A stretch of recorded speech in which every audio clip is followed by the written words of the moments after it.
Welcome to the Midland Money Mindset. This is a podcast that's all about getting your mind right when it comes to all things money.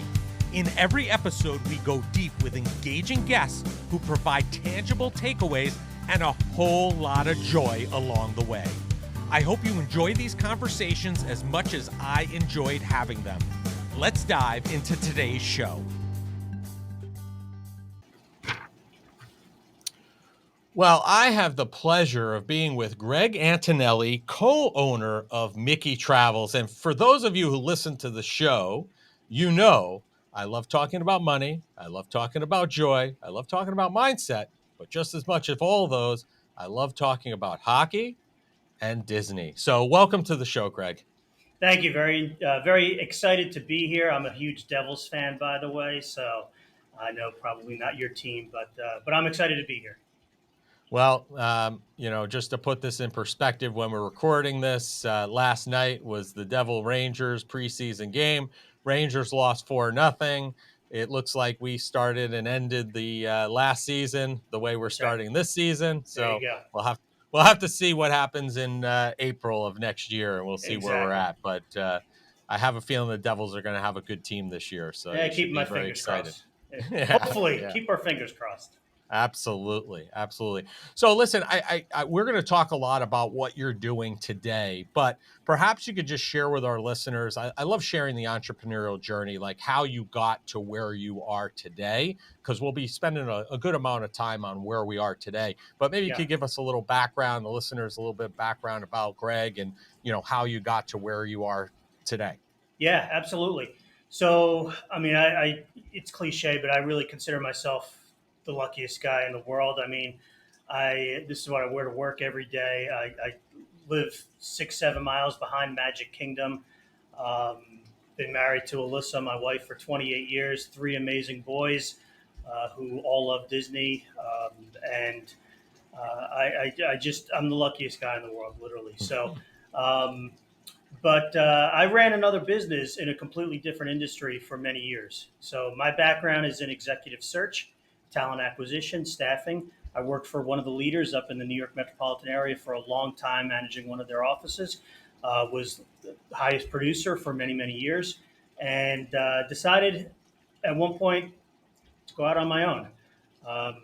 If you're familiar with AIG, the insurance company, I remember one time, I'm a big New York Mets fan. I was watching a New York Mets game one time, and a commercial came on, and it was an AIG commercial, and it was with Elvis Presley on the Ed Sullivan Show, and they were showing him from the waist above, and then they started panning down, and they said the greatest risk of all is not taking one. And I said, you know what? I'm starting my own staffing agency, and I did. And it was successful for many years, worked with some of the top pharmaceutical companies in the world. And that started becoming work. I was dealing with scientists, with chemists, with biomedical engineers, which was great. A lot of people, every single one of them was smarter than me. But that started becoming work. And so my wife, Elyssa, is a huge, huge Disney fan. She grew up going to Disney since she was 2 years old. It's been a part of her life since she was a tiny little girl. And she one day was talking with somebody in our town in New Jersey who happened to go to Walt Disney World, and they were talking about their vacation. And she's like, "Oh, did you have so much fun planning it?" And she goes, "I really didn't do a whole lot because the travel agent that I worked with did it all. They're a Disney travel agency." And my wife's jaw dropped because she didn't know that actually existed. And she got excited and called up the agency owner the following Monday and said, "I want to work for you." And so they met, and she started working for them, but not as an agent. She was doing more of the administrative stuff, booking dining reservations, that stuff behind the scenes. And she was referring a lot of people to them. And one day said, "I'd like to become an agent." And the woman said, "I didn't hire you for that. I really don't want to make you an agent." So we decided to go out and let's start our own. And so that's what we did. And, here we are. And that was what, back in 2011 when you launched that? So that was 2011. And I will say one thing in between. I sort of skipped a step. After she left that company, she did go work for another agency that was based out of Michigan. That company, she was there for about 10 months. And that company unfortunately went bankrupt. Wow. Lost out on tens of thousands of dollars in commission. And so she went to go look for another agency to work for. And me having sort of the entrepreneurial mindset and already having my own company, I said, I'll help you get set up. I really didn't think I was going to have anything to do with it. I was just going to help her get set up, and that was it. Right. And as time went on, I saw how much fun she was having. She's talking about Mickey Mouse and Cinderella Castle and Dole Whips, and I'm talking about uh, other stuff, not as fun. Right. The And I next drug got that's being released. that's exactly right.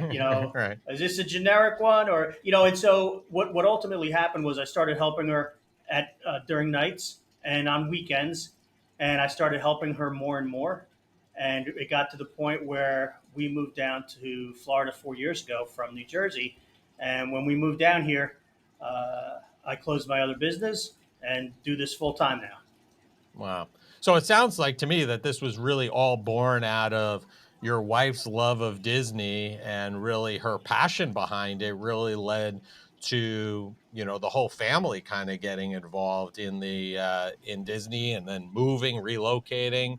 I mean, it really just came out of her passion. And I guess because you're happily married like I am, and you have a love for it as well. So it was an easy transition for you both. Yeah, I always joke around. I'm sort of Disney by marriage, in the Me sense, as well. yeah, in the sense of I didn't go as a kid, I went and once. yeah. So I think the first time I went, I was actually in college, and I went with Elyssa, my wife, and I walked in, and I was like, "Whoa, what have I?" So you only know what you know, Right. and yeah, I do give her all the credit for her passion. Her passion is contagious. She could talk to somebody that is not a big Disney fan, and at the end of the conversation, they're booking a trip with her.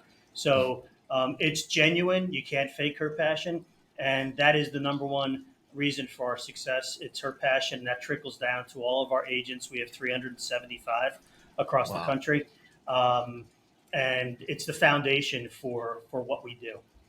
Yeah. Well, I mean, talking about her passion and the success, my understanding is MickeyTravels was awarded the Diamond EarMarked status by Disney Destinations.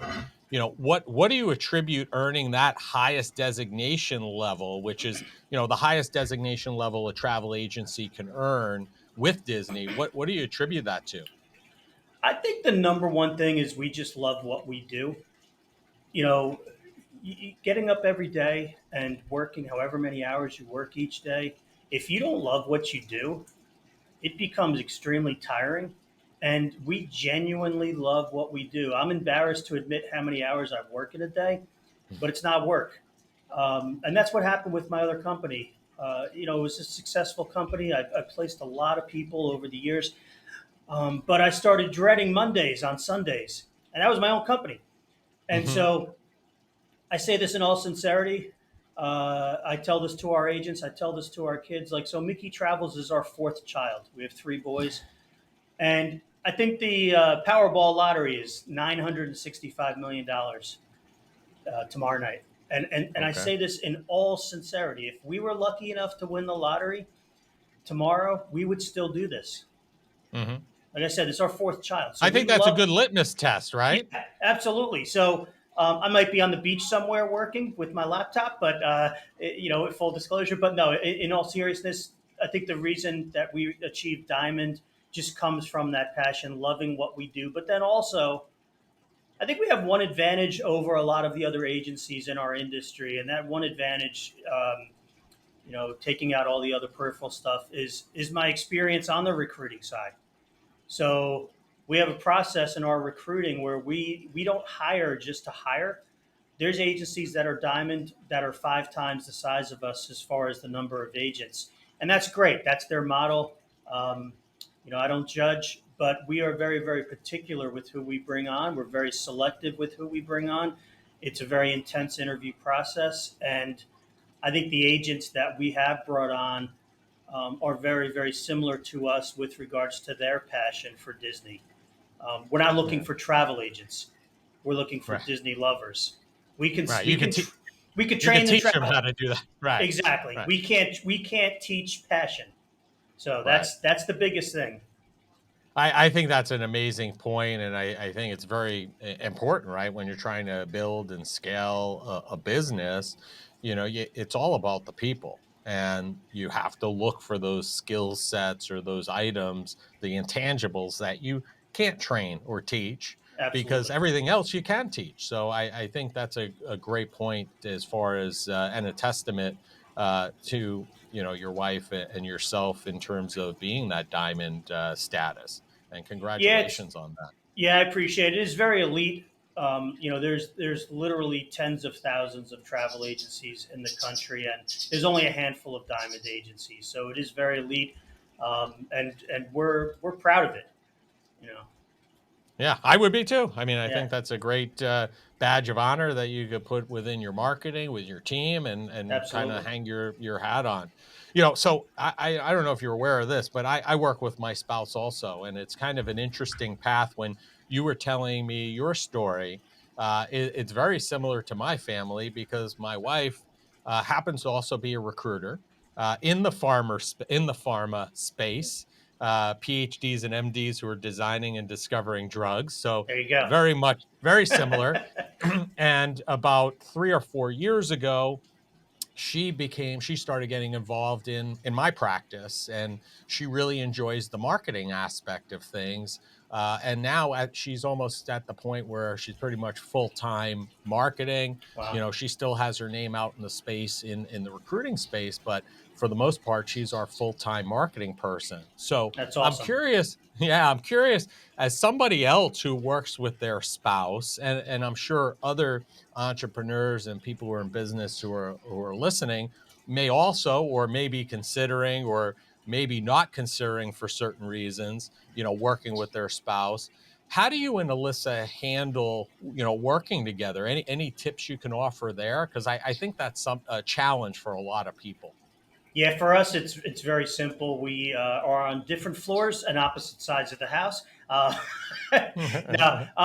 actually, for us, it's very, very easy because we do two totally different things with regards to the business. So she plans trips. She's an agent. She books a lot of trips. She deals with the agents on a day-to-day basis.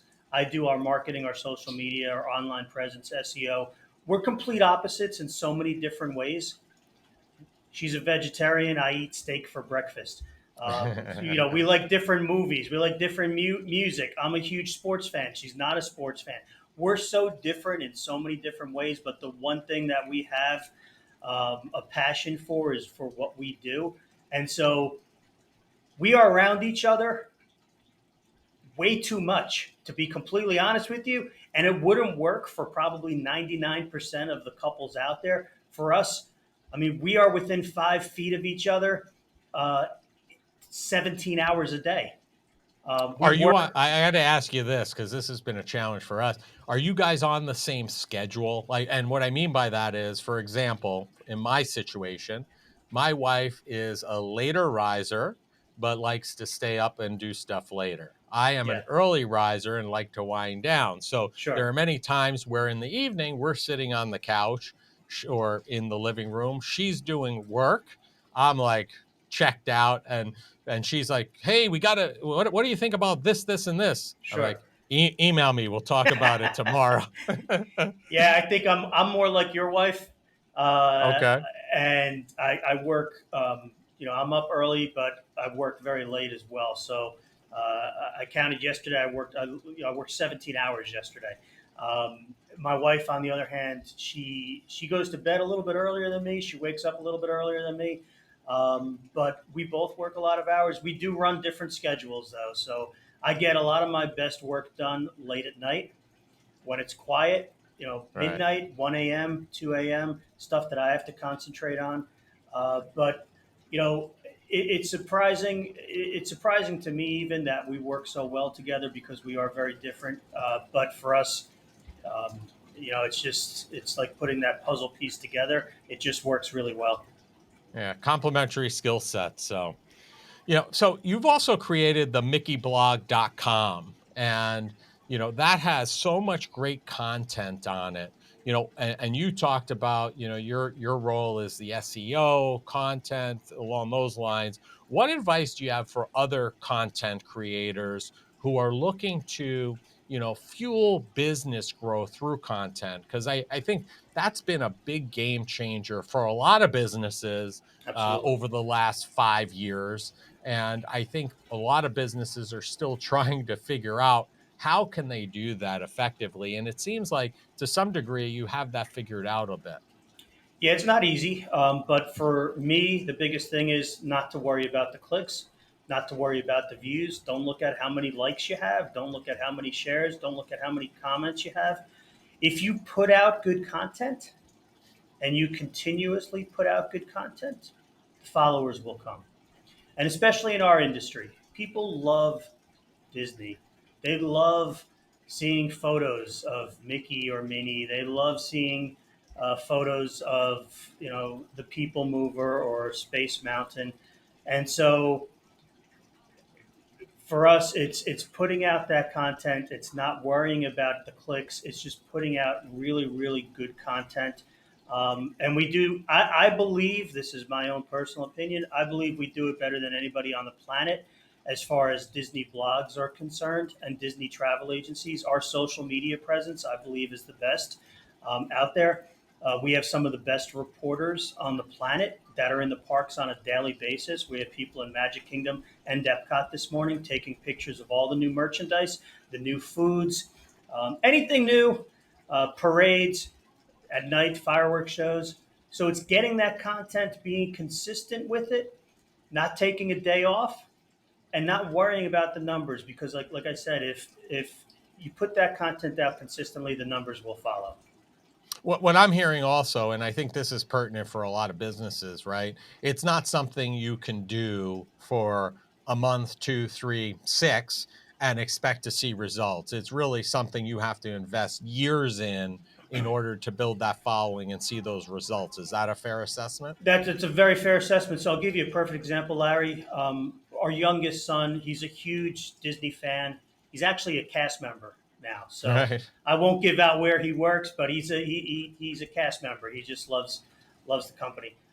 He's 19 now. When he was 13 years old, he came to me and he's like, "Dad, I want to start a Disney YouTube channel." And I said, "No." He's 13. I was like, "Yeah, come on, what are you doing?" And next day, "Dad, I want to start a Disney YouTube channel. I want to talk about Disney." And I was like, "Yeah, give it some time." I figured it would pass. It was just you know, a little, thing in his mind that he'd get over. Next day, "Dad, I want to start a Disney." So finally, I'm like, "All right, well, let him start this. I'll watch over him, making sure that he's doing, good stuff. He's not getting himself in any trouble." So he started a channel, and he had a green screen in our basement in New Jersey, and he went on and he's like, promoting to his friends and whoever else in the Disney community, "I'm going to go live tomorrow at 9 a.m." And he went live, and he had 3 people watching him, and he was devastated. He's like, "I can't believe I only had 3 people." And I was like, "Well, you have to start somewhere. You Right. build a house, you start at the bottom." So he did another one, and he had 9 people watching him. And about a month later, he had like 20 people, and he's like, "I think I'm going to stop doing this." But he was actually putting out some pretty good content, not just for a 13-year-old, but pretty good content, for Disney YouTubers. I said, "Stick with it a little bit more." And he's finally started, he got on a schedule, and he would do them routinely. And fast forward to about a year ago, he had 25,000 subscribers on his YouTube Wow. channel. And he would do fundraisers for a nonprofit organization, which is important to us. We've been affected by it. He raised $25,000 on a live stream on his channel.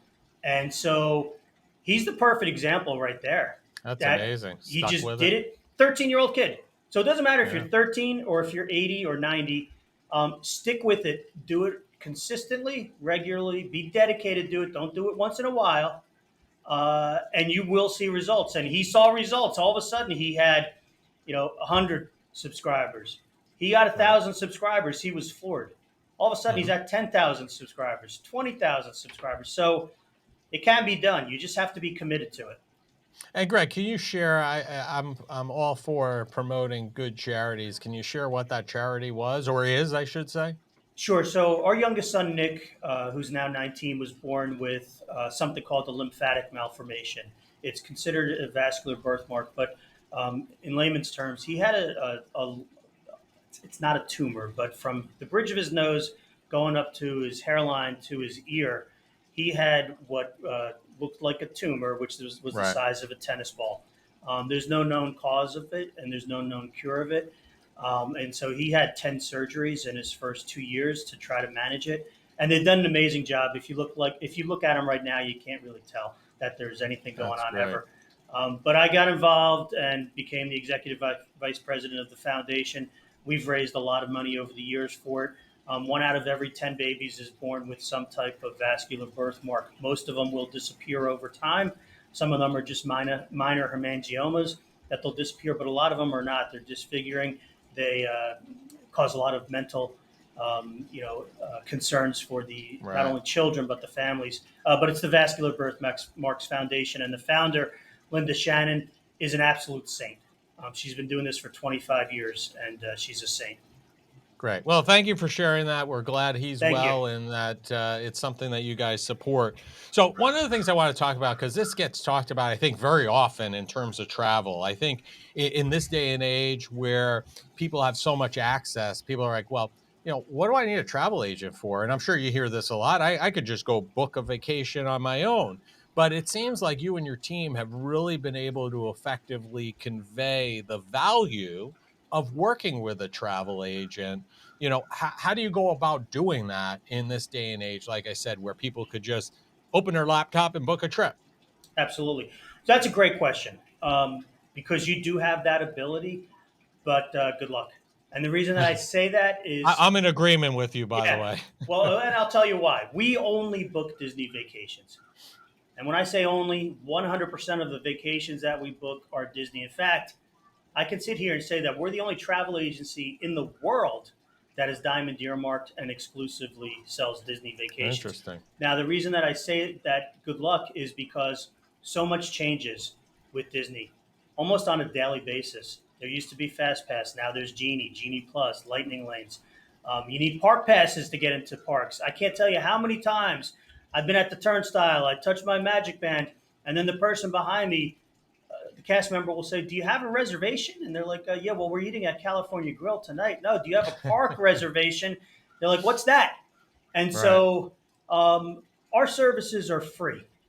So we don't charge our clients. We get paid by Disney. And our agents are experts. They know everything there is to know about the parks. We're in the parks 7 days a week. And so if somebody were trying to navigate Disney without the use of a travel agent, they can do it. But I can guarantee you they're not going to have the same experience as if they used a travel agent. We'll get them the dining reservations that they're looking for, the hard to get ones. We'll do everything for them.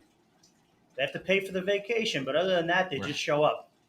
Right. So That's great, and I think again, I think a lot of people have, and there are a lot of people that have bad experiences going to Disney, yeah, but I think that a lot of times that's a result of not having somebody who helped them plan properly, not trying to pack in a lot of stuff into a short period of time, and like dragging the proverbial mom and dad dragging the kids along that's and right. just not having a good time. And if you do it That's right. right, I think you can have a great time. So Yeah. kudos to you and your agent. What do you think is the biggest mistake that travelers make, if there is one?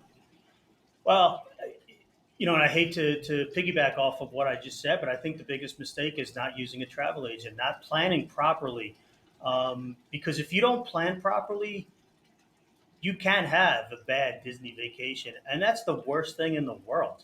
You anticipate all the fun that you're going to have for, weeks, months, even years, and to have a bad vacation is not a good thing. So the biggest mistake in my mind um, is not planning. So I'll use myself as a perfect example. Like I said before, I don't plan trips.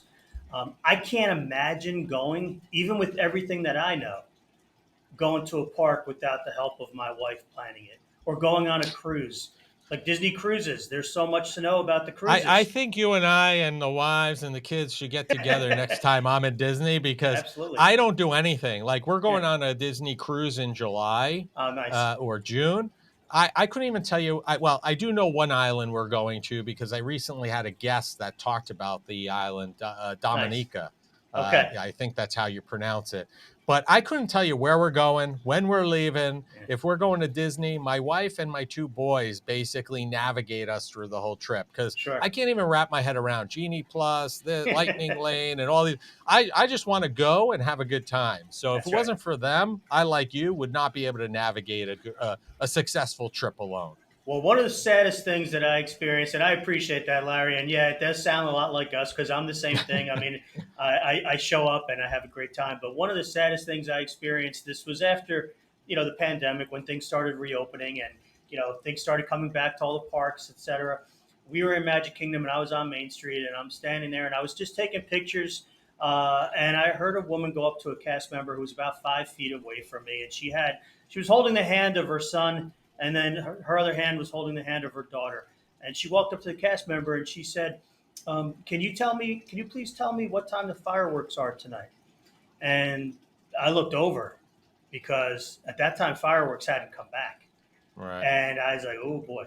And the cast member said, "Well, sorry, but fireworks, we don't have fireworks tonight." And she's like, "Well, what about tomorrow night?"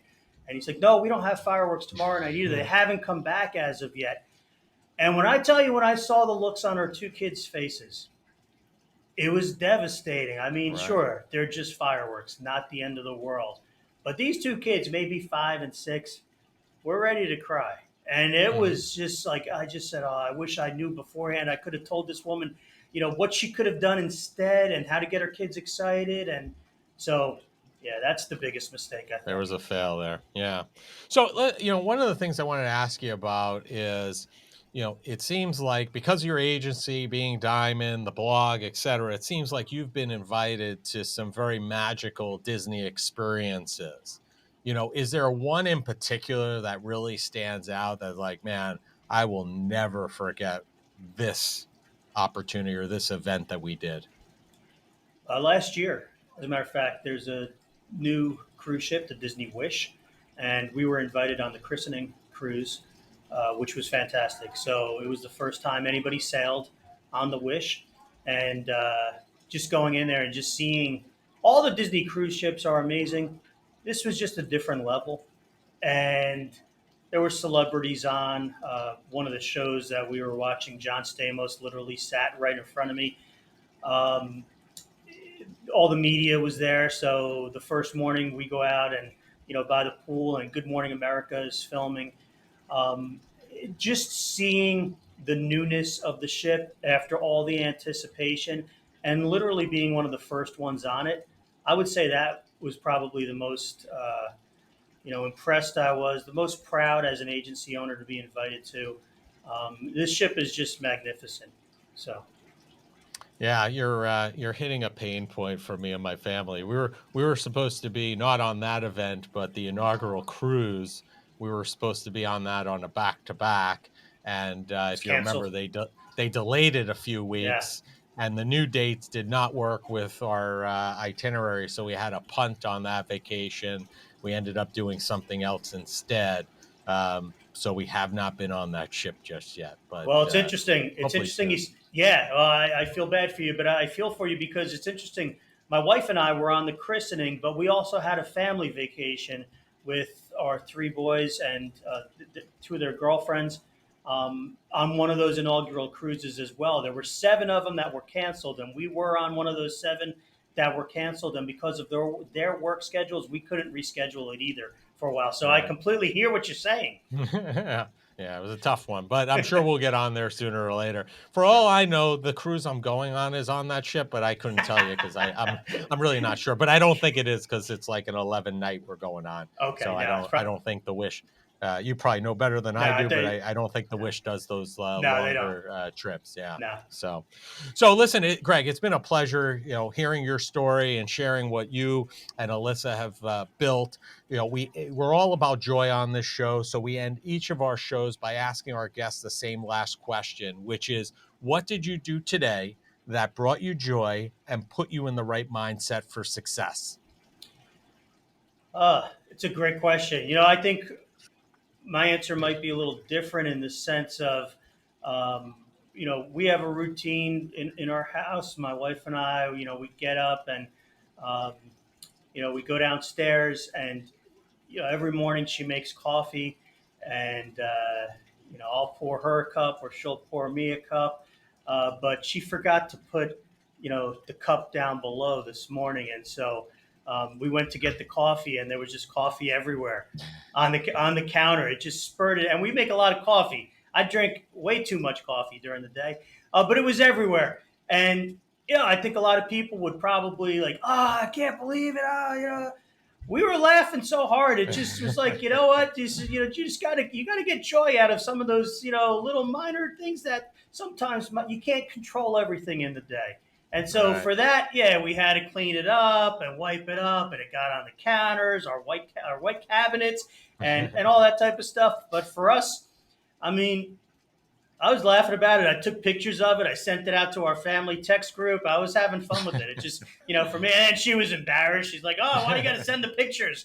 So Right, right, of course, of course. Well, listen, it's something everybody's experienced, whether of they course, admit to it or not. that's So right. might That's as right. well get the joy in the moment. So That's right. it's been a pleasure having you on. We're going to have all of your information in the show notes. But if people want to learn more about Mickey Travels or learn more about the Mickey blog, what's the easiest and the best place for them to go ahead and do that?